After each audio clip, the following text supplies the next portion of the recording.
Hello friends, स्वागत है आपका मेरे यूट्यूब चैनल हिंदी कानूनी जानकारी में। आज हम बात करेंगे आईपीसी की धारा 312 से लगा करके आईपीसी की धारा 318 तक के बारे में। ये जो धाराएं हैं ये गर्भपात से संबंधित, बच्चे को जन्म से संबंधित, बच्चे को के जन्म को छिपाने से संबंधित या बच्चे को अरक्षित यानी कि बिना सुरक्षा के कहीं भी छोड़ देने से संबंधित हैं। मैं इस संबंध में बात करता हूं कि यदि कोई महिला विधिक रूप से और विवाह पूर्ण करके गर्भ धारण करती है तो ये उसके लिए सौभाग्य की बात होती है। लेकिन यदि कोई महिला बिना विधिक रूप से और अवैध संबंधों के द्वारा गर्भ धारण करती है तो इससे शर्मनाक बात उसके लिए कुछ नहीं होती है और इसीलिए वह अपने गर्भ को छिपाना चाहती है, गर्भपात कराती है या बच्चे को अरक्षित छोड़ देती है। तो इससे संबंधित हम बात कर रहे हैं। सबसे पहले हम बात करते हैं कि ये जो अपराध हैं ये अपराध क्यों किए जाते हैं। तो इसका कारण मैंने अभी आपको बता दिया कि विशेष रूप से इसका कारण यही रहता है। हम सबसे पहले बात करते हैं गर्भपात करवाना। कोई यदि महिला गर्भपात करवाती है तो उसके लिए दंड के क्या क्या प्रावधान हैं हम यहाँ पर बात करते हैं। गर्भपात करवाने से संबंधित जो अपराध हैं वो आईपीसी की धारा 312, 313 और 314 में वर्णित हैं। तो हम सबसे पहले बात करते हैं गर्भपात कराना आईपीसी की धारा 312 के अंतर्गत। जो कोई गर्भवती स्त्री स्वेच्छा से गर्भपात करवाती है, यदि ऐसा गर्भपात उस स्त्री की जान बचाने के प्रयोजन के लिए या सद्भावना पूर्वक नहीं किया गया है, तो ऐसे समय में जो व्यक्ति गर्भपात करवाता है वो और साथ में ही महिला जिसकी सहमति है गर्भपात करवाने में, मतलब वो स्वयं जिसने गर्भ धारण किया है, वो दोनों ही इस अपराध के अंतर्गत दंडनीय है। क्या उनको सजा होगी, इसमें से हम बात करते हैं कि ऐसा यदि कोई करता है कि गर्भवती महिला की सहमति से गर्भपात करता है तो वह दोनों में से किसी भी भांति, महिला भी शामिल है इसमें, वह दोनों में से किसी भी भांति के कारावास से जिसकी अवधि जो है 3 वर्ष हो सकेगी या जुर्माने से या दोनों से दंडित किया जाएगा। तो ये धारा 312 में बताया। एक पॉइंट और इसमें बताया कि यदि महिला स्पंद गर्भा है। अब ये स्पंद गर्भा क्या है? स्पंद का मतलब ये है कि जब गर्भ धारण करने के 4-5 महीने हो जाते हैं तब महिला को जो अनुभूति होती है वो स्पंद गर्भा के रूप में मानी जाती है। यानी कि किसी महिला का गर्भ 4 से 5 महीने का हो चुका हो तो उसको अपन स्पंद गर्भा कहेंगे।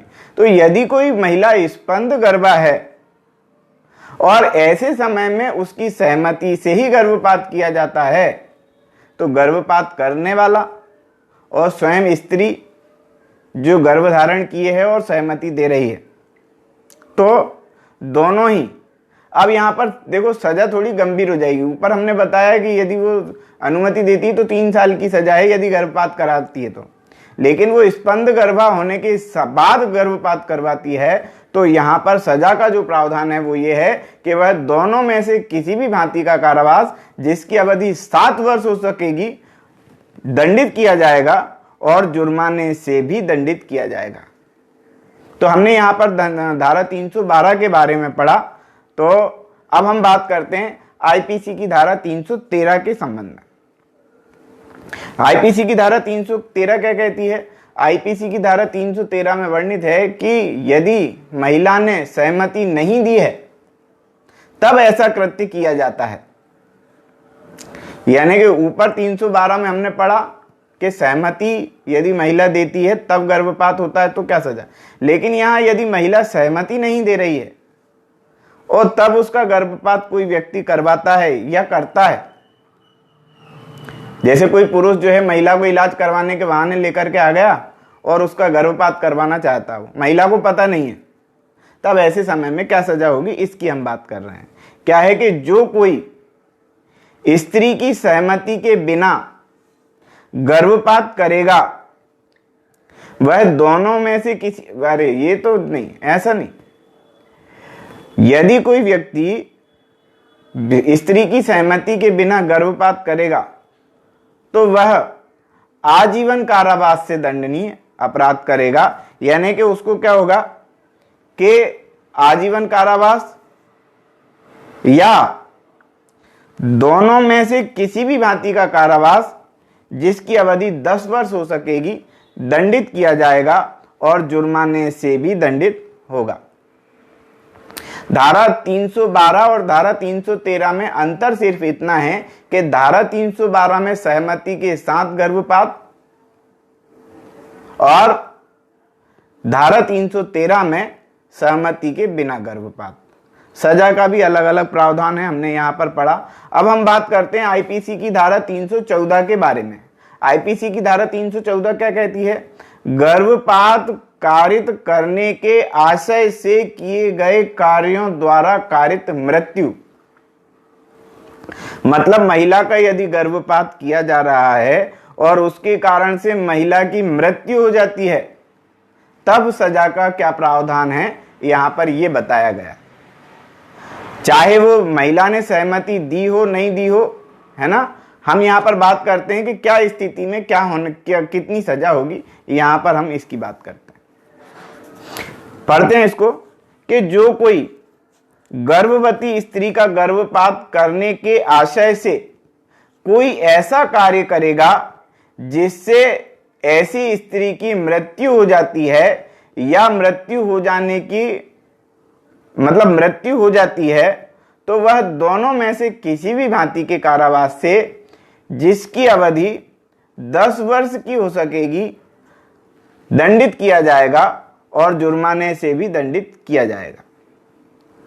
अब यहां पर बात करते हैं कि यदि वह स्त्री की सहमति के बिना किया जाए, ऊपर हमने बात की सहमति के साथ यदि कोई ऐसा करता है और उस महिला की मृत्यु हो जाती है तो कुल मिला के इसको जो सजा होगी वो 10 वर्ष की सजा होगी अपराधी को। लेकिन यदि महिला की सहमति के बिना ऐसा किया जाता है और तब महिला की मृत्यु हो जाती है, तब सजा का क्या प्रावधान है, हम यहां पर यह पढ़ते हैं। और यदि वह कार्य उस स्त्री की सहमति के बिना किया जाए तो वह आजीवन कारावास से या दोनों में से किसी भी भांति के कारावास से जिसकी अवधि 10 वर्ष हो सकेगी दंडित किया जाएगा और जुर्माने से भी दंडित किया जाएगा। अब इस संबंध में हमने पढ़ा। अब हम बात करते हैं, यहां पर हमने धारा 312 से लेकर के धारा 314 तक के बारे में पढ़ा जो गर्भपात के विषय में थी। अब हम बात कर रहे हैं अजन्मे बच्चे को क्षति पहुंचाना, उसको नुकसान पहुंचाना। ये कौन कौन सी, ये धारा 315 और धारा 316 में बताया गया। हम इसको जानते हैं कि क्या ये लिखा हुआ है। धारा 315 आईपीसी की धारा 315 क्या, शिशु का जीवित पैदा होना, उस होने से रोकना या जन्म के पश्चात उसकी मृत्यु कारित करने के आशय से किया गया कार्य। यानी कि उसको जन्म ही नहीं होने देना, उससे पहले ही उसको मारने की कोशिश, या जन्म हो जाए तो तुरंत उसको मारने की कोशिश, उसके लिए क्या सजा है यहां पर बात करते हैं। जो कोई किसी शिशु के जन्म के पूर्व कोई इस आशय से करेगा, कोई कार्य इस आशय से करेगा कि उस शिशु का जीवित पैदा होना तद द्वारा रोका जा सके, यानी कि वो जीवित पैदा ही ना हो, इस तरह के उपाय, या जन्म के पश्चात तद द्वारा उसकी मृत्यु कारित कर दी जाए, मृत्यु कारित हो जाए, तो और ऐसे कार्य से उस शिशु का जीवित पैदा होना रोकेगा। मतलब ऊपर तो ये कि ऐसी संभावना कि भैया रोक दे वो, लेकिन यदि रोक ही देता है तो यहां पर बात हो रही है, और ऐसे कार्य से उस शिशु का जीवित पैदा होना रोकेगा या जन्म के पश्चात उसकी मृत्यु कारित कर देगा यदि वह कार्य माता के जीवन को बचाने के लिए किया गया है, सद्भावना पूर्वक किया गया है, तो कोई दिक्कत नहीं है। लेकिन यदि माता को जीवित बचाने की दृष्टि से सद्भावना पूर्वक नहीं किया गया है तो क्या, तो दोनों में से किसी भी भांति का कारावास जिसकी अवधि 10 वर्ष हो सकेगी दंडित किया जाएगा या जुर्माने से भी दंडित किया जाएगा। अब हम बात करते हैं आईपीसी की धारा 316 के बारे में और पढ़ लेते हैं हम। जो है अजन्मे शिशु को क्षति पहुंचाने में, ये दोनों धाराएं हैं 315 और 316। हम बात कर लेते हैं 316 के बारे में। ऐसा कार्य जो आपराधिक मानव वध की कोटि में आता हो, किसी जीवित अजात शिशु की मृत्यु कारित करना, यानी कि ऐसा कोई कार्य जो आपराधिक मानव वध की श्रेणी में आता है। आपराधिक मानव वध की जो परिभाषा है वो आईपीसी की धारा 299 में दी गई है। आईपीसी की धारा 299 के संबंध में वीडियो बना दिया गया है, आप चाहें तो यहां से डिस्क्रिप्शन में से लिंक लेकर के, यहां से सामने से लिंक लेकर के और आप जो है उस वीडियो को देख सकते हैं। धारा 299 ये आपराधिक मानव वध और धारा जो है 300 हत्या के संबंध में बताती है। अब हम बात करते हैं आगे, क्या कि ऐसा कोई कार्य जो आपराधिक मानव वध की श्रेणी में आता, इस प्रकार से यदि वो किसी अजात शिशु की मृत्यु कारित करता है तब सजा का क्या प्रावधान है। जो कोई ऐसा कार्य ऐसी परिस्थिति में करेगा यदि वह तद द्वारा मृत्यु कारित कर देता तो वह आपराधिक मानव वध की श्रेणी में आता। यदि वो ऐसा करता है तो वह दोनों में से किसी भी भांति के कारावास से जिसकी अवधि 10 वर्ष हो सकेगी दंडित किया जाएगा और जुर्माने से भी दंडित होगा। तो हमने यहां पर धारा 316 के बारे में पढ़ा। अब हम थोड़ा सा देख लेते हैं आगे और जो है धारा 317 के बारे में। धारा 317 क्या कहती है? धारा 317 ये है कि यदि किसी बच्चे का जन्म हो जाता है और जन्म के 12 वर्ष तक, यानी कि जन्म होने के पश्चात से 12 वर्ष तक का यदि कोई बच्चा है और यदि उसको किसी अरक्षित स्थान पर छोड़ दिया गया है तब सजा का क्या प्रावधान है। होता क्या है कि जैसे उदाहरण के लिए बच्चे को पसंद नहीं करते ना तो छोड़ देते हैं उसको, जंगल में छोड़ दिया, रास्ते में छोड़ दिया, ट्रेन के अंदर छोड़ दिया या कुछ भी इस प्रकार का काम। या तो बदनामी से बचने के लिए ऐसा किया जाता है, बच्चे का पैदा होने के बाद उसको कहीं भी छोड़ देना। या मान लेते हैं 3-4 साल का बच्चा हो जाए, मम्मी पापा उसके नहीं है, वो किसी की संरक्षण में है और वो उस बच्चे से छुटकारा पाना चाहता है तो छोड़ देता है। कहने का मतलब कि 0 से लेकर के 12 वर्ष तक के बच्चे को आरक्षित यानी कि बिना किसी रक्षण के छोड़ देना इसके अंतर्गत आता है। हमने समझ लिया, लेकिन हम जो कानूनी लैंग्वेज है उसको भी हम थोड़ा सा पढ़ लें, समझ लें तो ज्यादा अच्छा है। क्या लिखा है कि शिशु के पिता या माता या उसकी देखरेख करने वाले व्यक्ति के द्वारा 12 वर्ष से कम आयु के शिशु को आरक्षित स्थान पर छोड़ देना या त्याग देना, ये इसके अंतर्गत यहां पर बताया गया। क्या चीज है?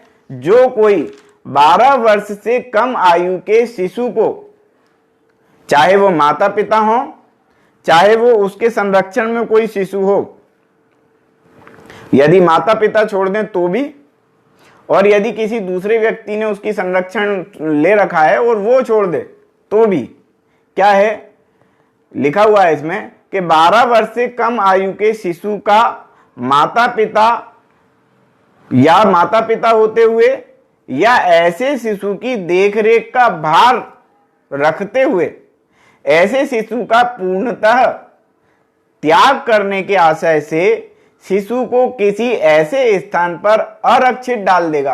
अरक्षित यानी बिना किसी रक्षण के अरक्षित डाल देगा, वह दोनों में से किसी भी भांति के कारावास से जिसकी अवधि 7 वर्ष हो सकेगी या जुर्माने से या दोनों से दंडित किया जाएगा। बार-बार शब्द आ रहा है, दोनों में से किसी भी भांति के कारावास से। तो दोनों कौन कौन से कारावास होते हैं? दोनों में से किसी भी भांति का कारावास मतलब एक होता है कठोर कारावास और एक होता है साधारण कारावास। कठोर कारावास में जो है श्रम करवाया जाता है, मेहनत करवाई जाती है, और साधारण कारावास में ऐसा कुछ नहीं होता है। तो दोनों में से किसी भी भांति के कारावास से दंडित किया जा सकता है, उसमें कोई नहीं है। अब आरक्षित बच्चे को छोड़ देने के हम एक दो उदाहरण देख लेते हैं जो धारा 317 के अंतर्गत दंडनीय है या नहीं है। हम इन चीजों को समझ लेते हैं। मान लेते हैं कोई महिला ने क्या किया कि किसी पुरुष को किसी जो है बच्चा दे दिया, 2.5-3 साल का बच्चा, और उसको बोल दिया कि इसको ट्रेन में छोड़ देना, और ट्रेन में ऐसे ही छोड़ देना, जाएगा कहीं भी चला जाएगा, मरेगा तो मरेगा, जिएगा तो जी जाएगा, अपने को कोई मतलब नहीं, छोड़ दो इसको। यदि वो महिला माता होते हुए और ऐसा काम करती है और उस व्यक्ति को वो जो है बच्चा दे देती है, बच्चा जो है वो जो व्यक्ति है वो बच्चे को ट्रेन में छोड़ देता है, तो यहां पर कौन सा अपराध होगा? यहां पर धारण किया गया कि मां ने जो है आईपीसी की धारा 317 और आईपीसी की धारा 109 के अंतर्गत अपराध किया है, और पुरुष ने आईपीसी की धारा 317 के अंतर्गत अपराध किया है। तो यहां पर यह हमें देखना होगा कि कंडीशन क्या है। एक उदाहरण और ले लेते हैं धारा 317 से संबंधित। हम समझ चुके हैं धारा 317 में बच्चे को आरक्षित छोड़ देना। एक और उदाहरण हम ले लेते हैं। मान लेते हैं कि कोई महिला है और उसने क्या किया कि दूसरी महिला को, जो अंधी है, अंधी महिला को बच्चा दे दिया गोद में, और उससे बोली कि मैं अभी आ रही हूं, इसको रखना आप, और वो चली जाती है हमेशा के लिए, फिर वो वापस नहीं आती, तो क्या माना जाएगा कि उसने धारा 317 के अंतर्गत अपराध किया है? तो ये माना जाएगा कि उसने धारा 317 के अंतर्गत अपराध नहीं किया है। क्यों? क्योंकि उसने बच्चे को एक संरक्षण में सौंप दिया था। अलग अलग उदाहरण देखने को मिलते हैं। अब हम बात करते हैं आईपीसी की धारा 318 के बारे में। आईपीसी की धारा 318 क्या कहती है? जो कोई किसी शिशु के मृत शरीर को गुप्त रूप से गाड़ कर अन्यथा उसका व्ययन करके या उसकी मृत्यु कारित करके, मतलब आप ये समझ लो कि यदि कोई बच्चे का जन्म हुआ, पहले हम समझ लेते हैं ताकि कानूनी लैंग्वेज में थोड़ा क्लियरनेस आ जाएगी। मतलब कि किसी व्यक्ति ने, किसी महिला ने बच्चे को जन्म दिया, अब वो बच्चे को छुपाना चाहती है लोगों से, उसने बच्चे को जो है जमीन में गाड़ दिया। यदि बच्चा मरा पैदा हुआ है तो भी, और जिंदा पैदा हुआ है तो भी, गर्भ के अंदर मर गया है तो भी, और गर्भ के बाहर उसकी मृत्यु हुई है तो भी, यदि वो ऐसा करती है कि लोगों से छिपाने के लिए उस बच्चे को जमीन में गाड़ देती है या उसका कहीं जो है व्ययन कर देती है, कुल मिला के उसको छिपा देती है, तो इसके लिए जो है क्या प्रावधान है सजा का, यह धारा 318 में बताया गया। हम समझते हैं, देखते हैं कि जो कोई किसी शिशु के मृत शरीर को गुप्त रूप से गाड़कर अन्यथा उसका व्ययन करके किसी भी प्रकार से जला दे, बेच दे, किसी को दे दे, छोड़ दे, यह चाहे ऐसे शिशु की मृत्यु उसके जन्म से पूर्व हुई हो या जन्म के पश्चात हुई हो या जन्म के दौरान हुई हो, ऐसे शिशु का जन्म को साहसय छिपाएगा, यानी कि जन्म को छिपाएगा या छिपाने का प्रयास करेगा, वह दोनों में से किसी भी भांति के कारावास से, जिसकी अवधि 2 वर्ष हो सकेगी, दंडित किया जाएगा, और या फिर जुर्माने से भी उसको दंडित किया जाएगा, या फिर दोनों ही से दंडित उसको किया जाएगा। जुर्माना भी लगाया जा सकेगा और 2 वर्ष तक का कारावास भी दिया जा सकेगा।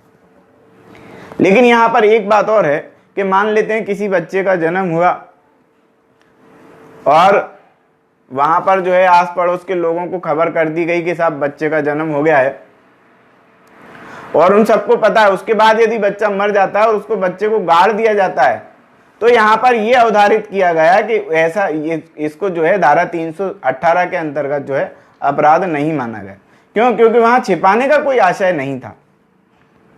जहां छिपाने का आशय होगा, बच्चे के जन्म को छिपाने का आशय होगा, वहां धारा 318 लागू होती है।